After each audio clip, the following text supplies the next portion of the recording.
News 17 Odisha को मु आशीष कुमार आपण को स्वागत करुच्ची। कुकुर भूका को नहीं बच्छसा टलीगला जीवन, हंसुआ चोटरे चलीगला जीवन। सामान्य कुकुर भूका को नहीं होइथिला पाटितुंड। एथिरे उत्क्षिप्त होई कुकुरर मालिकर हंसुआ चोटरे चलीगला निरीह जीवन। एभली अभावनीय घटना घटी कटक जिला किशननगर थाना विश्वालपड़ा ग्राम में। मृतक हेले विश्वालपड़ा ग्रामर उमेश भोई, बयस 50। सबुदिन परी उमेश राति बजाररू घर को फेरुथिले, हेले एही राति जे तांकर शेष राति हेबो से जानि नथिले। हेले से सबुदिन परी राति चाली चाली घर को फेरुथिले। तांको पड़ोशी घरर कुकुर उमेश को देखी भुकिबा सह तांको उपरकू चढ़ी जाइथिला कामुड़िबा पई। उमेश जोर रे पाटी करिवारु कुकुरर मालिक राजा भोई ओरफ डांगुआ एक हंसुआ धरी किछि कहिबा पूर्वरु उमेश को अतर्कित आक्रमण करिथिला। घटनास्थल रे उमेश गुरुतर होई पड़िथिला। संगे संगे उमेश को परिवार लोके स्थानीय गोष्ठी स्वास्थ्य केन्द्र को नेइथिले। सेठारे अवस्था गुरुतर हेबारु तांकु जगतसिंहपुर मेडिकल को नेइथिले। सेठारे से चिकित्साधीन अवस्थारे तांकर मृत्यु होइथिला। घटनास्थल रे पुलिस पहुंची तदंत करने सह राजा भोई को थाना रे अटकी रखी पचराउचरा करिछि। हत्याकांड रे व्यवहार करिथिबा हंसुआ को पुलिस जबत करिछि। शव व्यवच्छेद रिपोर्ट आसिबा परे दृढ़ कार्यानुष्ठान ग्रहण कराजिवो बोली पुलिस सूचना। एपटे परिवार एकमात्र रोजगारिया स्वामी को हराई परिवार लोके भांगी पड़िथिबा बेले दोषी विरुद्ध रे दृढ़ कार्यानुष्ठान ग्रहण करिया पई दाबी करिसंती। एपटे राजा भोई उमेश को गोड़ाई गोड़ाई हानिबा कथा प्रत्यक्षदर्शी कहिसंती। तो गतकाली राति रे गोटे अघटन बालीसुक्री गाँव में घटी। उमेश भोई नामक जड़े व्यक्ति मृत्यु घटी एवं उमेश भोई स्त्री मिता भोई रिपोर्ट उपरे किशननगर थाना आज गोटे केस पंजीकृत होती। केस नंबर 174/2020 दफा हूँ 302/34 IPC 2527 आर्म्स एक्ट रे उमेश भोई जी मुतफा स्त्री रिपोर्ट देइजंती। रिपोर्ट आधार तदंत चली। प्रथमे जितेबाला घटना घटिला ताकू परिवार वर्ग उमेश को रघुनाथपुर डाक्तरखाना को नहीं। रघुनाथपुर डाक्तरखाना तांको जगतसिंहपुर मेडिकल बड़ मेडिकल को शिफ्ट करते सेठारे डाक्तर तांको मृत घोषणा करते। ए बाबद जगतसिंहपुर थाना रे मध्य गोटे अपमृत्यु मोकद्दमा रुजु होईछि एवं शव इनक्वेस्ट पर पोस्टमार्टम हेउछि। तदंत अब्याहत अच्छी। ए बाबद 3 जनक नाँ रे मिता भोई अभियोग करचंती, यथा राजा भोई, कार्तिक भोई और बोई भोई। तेणु आमे तदंत अब्याहत रखीचु।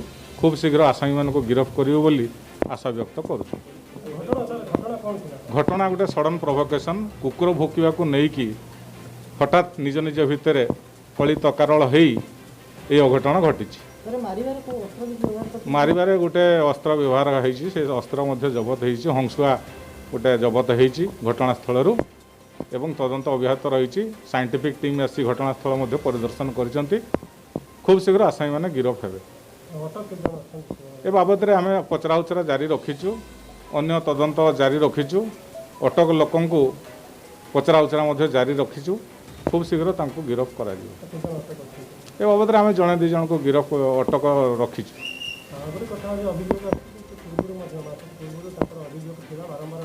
ए बाबद तांको भितर जमी जमा संक्रांति मोकद्दमा आगु अच्छी टिके टिके मध्य झगड़ा झाटी हुए एवं काली ताहा उग्र रूप धारण करछि।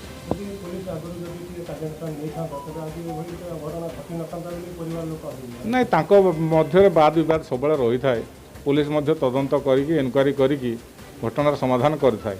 तेणु एटा गोटे खाली सडन प्रोभोकेशन होईछि। सेमती किछि क्रॉनिक लैंड डिस्प्यूट कथा नुह। एटा गोटे हठात गोटे राग रुषारे एभलिया घटना घटी।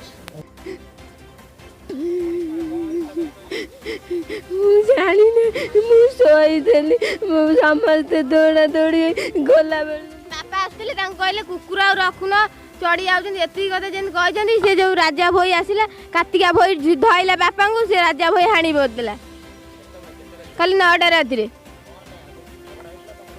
नाई बापा खाली एति कथा कहले जे कहले कुकुर आसली कुकुर चढ़ीगला मुझे कथा कहले बापा से आसिक धरी पकेला हाणीदेले ସେ ଆସିକି ଦାଦାଙ୍କୁ ଏମିତି ପିଠି ବୋଡ଼ ଧରି ପକେଇଲେ। ଧରିବା ଭିତରେ ସେଇଠୁ ତାଙ୍କର ଆମେ ଟୋଟାଲ ଯାଇନଥିଲୁ, ଆମେ ଶୁଣିଲୁ ସାଉଣ୍ଡ ତ ଗଲାବେଳକୁ ସେ ଦାଦାଙ୍କୁ ହାଣି ସାରିଲେଣି। ସେ ଜୋରରେ ଜାବୁଡ଼ିକି ଧରିଲେ, ଧରି ସାରିଲା ପରେ ସେଇଠୁ ସିଏ ହଠାତ୍ ଆସିଲା ଡେଇଁକିନି, ହାଇଟ୍ ଛୋଟ ନା ଅଳ୍ପ ହାଇଟ୍, ସେଥିପାଇଁ ଦାଦା ଟିକେ ଡେଙ୍ଗା ଅଛନ୍ତି, ତାଙ୍କୁ ଡେଇଁକି ବଡ଼ ଗୋଟେ ହଂସୁଆ କଟୁରୀରେ ସେଇଟା ଧରିକି ତାଙ୍କ ବେକକୁ ଗୋଟେ ଚୋଟ ଦେଇଦେଲେ। ଗୋଟେ ଚୋଟ ଭିତରେ ଦାଦା ସେଇଠି ପୁରା ସାଙ୍ଗେ ସାଙ୍ଗେ ସେ ଠିଆ ହେଇଛନ୍ତି, ତ ହଠାତ୍ ପଡ଼ିଗଲେ। ଆମେ ତାକୁ ଦାଦାଙ୍କୁ ଜାଣିନୁ ଯେ ଦାଦାଙ୍କର ବେକଟା ଏତେ ଟୋଟାଲ କଟି ଯାଇଛି ବୋଲି ଆମେ ଜାଣିନୁ। କହିଲେ ଦାଦା ଠିଆ ହେଇଛନ୍ତି ନା, ପଡ଼ିଥିଲେ ଆମେ ଜାଣିଥାନ୍ତୁ, ବ୍ଲଡ଼ ବାହାରୁଛି, ଗାମୁଛା ପକେଇଛନ୍ତି କାନ୍ଧରେ, ଏତେ ଜଣା ପଡ଼ୁନି। ତାପରେ ଅନ୍ଧାର ସେଠି ଆମେ ଜାଣି ହେଉନି କିଛି ନା, ଚଉରା ଗଛ ଆଉ ଯେଉଁ କ'ଣ ସଜନା ଗଛ ଅଛି, ସଜନା ଗଛ ଛାଇ ମନ୍ଦାର ଗଛ ସେଗୁଡ଼ାରେ ଗାଁ ଭିତରେ ସାର୍ ଆପଣ ଜାଣିନାହାନ୍ତି, ପୁରା ଗଳି ଭଳିଆ ସେଠି ଟୋଟାଲ ଜଣାପଡ଼ୁନି। ତାପରେ ସେ ହଂସଟାକୁ ଧରିକି ଆମ ଭାଇଗିରି ସମସ୍ତେ ଡକାଡକି କରିବା ଭିତରେ ସମସ୍ତେ ଯେମିତି ଡକାଡକି କଲେ, ହଂସଟାକୁ ଧରିକି ଏମିତି ଚାରିକର ବୁଲେଇଲା ଭିତରେ ସାର୍ ମୋର ହାତଟା କଟିଯାଇଛି, ଏଇଟା ମୁଁ ଧରି ପକେଇଲି। ଧରିବା ଭିତରେ ସେଇଠୁ କହିଲେ ସମସ୍ତେ ଧରି ପକେଇଲେ, ଯେତେବେଳେ ସେ ହଂସଟା ଟୋଟାଲି ଛାଡ଼ୁନି, ହଂସଟା ଟୋଟାଲି ଛାଡ଼ୁନି। ଆମେ ଜାଣିନୁ ଦାଦା ପଡ଼ିଗଲେଣି। ଆମ ପଛପଟେ ମୋ ବାପା ଗଲେ, ଦୌଡ଼ିକି ଗଲାବେଳକୁ ଦାଦା ପଡ଼ିଯାଇଛନ୍ତି। ଝିଅ ହରି ଆମ ସାନ ଝିଅ ହରି ଯାଇଥିଲେ, ପଡ଼ିଯାଇଛନ୍ତି ଦାଦା। ତାପରେ ସେଠି ସାର୍ ସେ ସ୍ପଟ୍ ଡେଟ୍ ହେଇଯାଇଛନ୍ତି। ନାଇଁ କ'ଣ ସାର୍ ପୂର୍ବ ସତତା ନେଇ 2 ଜଣ ଜାଣି ଶୁଣିକି ଏଇଟା ଜାଣି ଶୁଣି ପ୍ଲାନିଂ କରି ହାଣିଛନ୍ତି ନା ମାରିଛନ୍ତି। ଏଠି ଯଦି ପ୍ଲାନିଂ ନଥାନ୍ତା, ମୁଁ ଆପଣଙ୍କୁ କଥା ହେଉଛି, ହଠାତ୍ କିଏ ଗୋଟେ ଛୁରୀ ଆଣିକି କଟୁରୀ ଆଣି ହାଣିବ କି? ଏଇଟା ଆଗରୁ ତାଙ୍କର ପ୍ଲାନ୍ ଥିଲା। ସେ ଦେଖିଛନ୍ତି ଦାଦାଙ୍କୁ ପ୍ରାୟ ଛକିଥିବେ, ସେଥିପାଇଁ ସେ ଦାଦାଙ୍କୁ ମାରିଛନ୍ତି। କାରଣ ତାଙ୍କ ତୁଳନାରେ ଆମର ପରିବାର ବହୁତ ବଡ଼, ଜଏଣ୍ଟ ଫ୍ୟାମିଲି ଭଳିଆ, ସମସ୍ତେ ଏକତା, ଆଉ କିଛି ସେମିତି ନାହିଁ। ତାଙ୍କର କେହି ନାହାନ୍ତି, 3-4 ଜଣ, ଆଉ 3-4 ଜଣ, ସେ ଦାଦା ବଡ଼ବାପା ଏମିତି 2 ଜଣ, ତାପରେ ସେ ତାର 2ଟା ନାତି, ଏମିତି ତାଙ୍କର 5 ଜଣ ହେବେ। ତାର ଗୋଟେ ଯେଉଁ ବଡ଼ ଭଉଣୀ ଯିଏ, ସେ ବଡ଼ ଭଉଣୀ ତା ଦେହରେ ଟୋଟାଲ ଇନଭଲ୍ଭ ଅଛି। ବଡ଼ ଭଉଣୀ ଅଛି, ପ୍ରତ୍ୟେକଟି ଝଗଡ଼ା ଯେତେବେଳେ ଲାଗେ ଜମି ବାଡ଼ି ଯୋଗୁଁ, ବଡ଼ ଭଉଣୀ ରେକର୍ଡ଼ିଂ କରିବ, ସାର୍ଙ୍କୁ ନେଇ ଦେଖେଇବ। ତାପରେ ମୋ ଦାଦା ଟିକେ ସଟେମ୍ପରିଆ ପରେ ଯେଉଁଟା କିଛି ନ କରିଥିବେ ବି ସେ କହିବେ ହଁ ସେଇଟା କରିଛନ୍ତି। ଆମେ ସାର୍ଙ୍କୁ କହିଛୁ କେତେଥର, ସାର୍ ଆମ ଘରକୁ 2ଟା ରାତିରେ ଆସିଛି ହାଣିବା ପାଇଁକି, ସାର୍ ଆପଣଙ୍କୁ ଧରି, ସାର୍ ଓଲଟା କହିଲେ ତମେ ଧରିକି ବାନ୍ଧିଦେବ। ଆମ ଘରକୁ କିଏ ଆସୁଛି, ଆମେ ରାତିରେ ଶୋଇଛୁ ତ ଉଠିକି ଦେଖିଲୁ, ସେଇଟା କ'ଣ ହଠାତ୍ ଏମିତି ବାନ୍ଧି ହେବ? ତ ସାର୍ଙ୍କୁ କହିବା ପରେ ସାର୍ ସେଇଟା ଶୁଣିଲେନି, ସାର୍ ଟୋଟାଲ ଶୁଣିନାହାନ୍ତି। ନ୍ୟାୟ ମିଳିବନି ସାର୍, ସେଇଟା ତ ଇଏ କଥା, କିନ୍ତୁ ଆମେ ଚାହୁଁଛୁ ନ୍ୟାୟ ମିଳୁ, ଦୋଷୀକି ତ ସଜା ମିଳିବ ନିଶ୍ଚିନ୍ତ। ତ ସେ ନ ସଜା ମିଳିଲେ କ'ଣ ହେବ? 2 ଜଣଙ୍କୁ ଫାଶୀ ହେଇଯାଉ, ପ୍ଲସ୍ ଯେଉଁମାନେ ତାଙ୍କ ଗାଁରେ, ତାଙ୍କ ଘରେ ଯେଉଁମାନେ ସବୁ ତାଙ୍କ ଭିତରେ ତାଙ୍କୁ ସପୋର୍ଟ ଦେଇଛନ୍ତି, ସେମାନଙ୍କୁ ବି ସଜା ହେଉ।